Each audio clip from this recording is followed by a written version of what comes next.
Halo pemirsa, apa kabar portofolio Anda jelang libur akhir pekan kali ini? Indeks harga saham gabungan mengalami tekanan yang cukup dalam dan semakin jauh meninggalkan level 7.100-an. Hampir semua sektor mengalami pelemahan di sepanjang perdagangan hari ini. Namun yang menarik, saham dari sektor energi ada bumi hari ini mengalami penguatan yang cukup signifikan dan kabarnya terdampak dari grup Salim ambil bagian dalam kegiatan private placement dari bumi. Nah, bagaimana kondisinya? Kemudian proyeksi untuk perdagangan di minggu depan, nanti kita juga akan singgung sektor lainnya masih menarik di tengah pelemahan indeks harga saham gabungan di sepanjang perdagangan hari ini.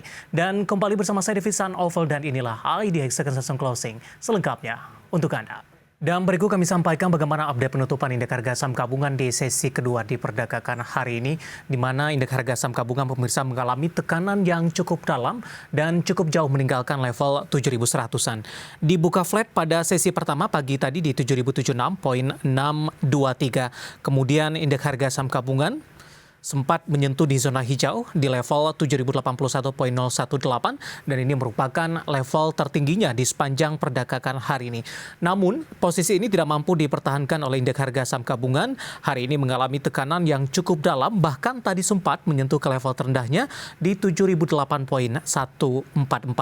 Di penutupan sesi kedua, indeks harga saham gabungan masih ditutup di zona merah pemirsa, mengalami tekanan minus di 0,70% dan ditutup di level 7.026.783. Dari update penutupan indeks harga saham gabungan berikutnya kami akan mengajak Anda untuk melihat beberapa data perdagangan lainnya yang berhasil dihimpun oleh tim redaksi kami. Langsung saja kita ke grafis yang pertama, kita akan coba lihat bagaimana posisi dari penutupan beberapa indeks lainnya seperti MNC 36 juga tertekan minus di 0,70%, Jakarta Islamic Index melemah di 0,29%. Kondisi yang sama juga terjadi untuk indeks LQ45 mengalami pelemahan yang cukup dalam di 1,12% dan tampaknya meninggalkan level seribuan, tepatnya di 999.391. Bagaimana rotasi pergerakan sektoral di sesi kedua hari ini? Lagi-lagi sektor energi pemirsa memimpin penguatan di 1,48%, barang baku juga menguat tipis di 0,06%. Sementara pemberat datang dari sektor infrastruktur mengalami pelemahan di 1,29% dan transportasi dan logistik melemah cukup dalam di 1,13%. Saham-saham yang mengalami penguatan signifikan yang masuk ke dalam deretan top gainers dan menopang indeks harga saham gabungan sehingga tekanan yang terjadi tidak terlalu dalam. Tampaknya didominasi oleh saham-saham di sektor energi, terutama dari emiten-emiten pertambangan batubara.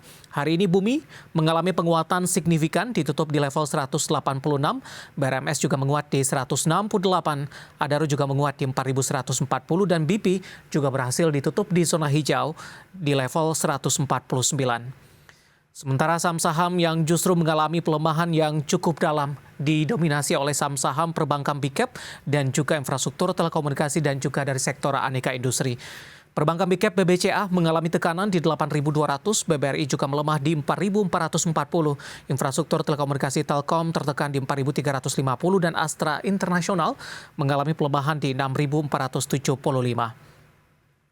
Dari update pasar domestik, kita akan coba lihat bagaimana data terakhir dari bursa Asia yang berhasil dihimpun oleh tim redaksi kami sampai sore hari ini waktu Indonesia Barat.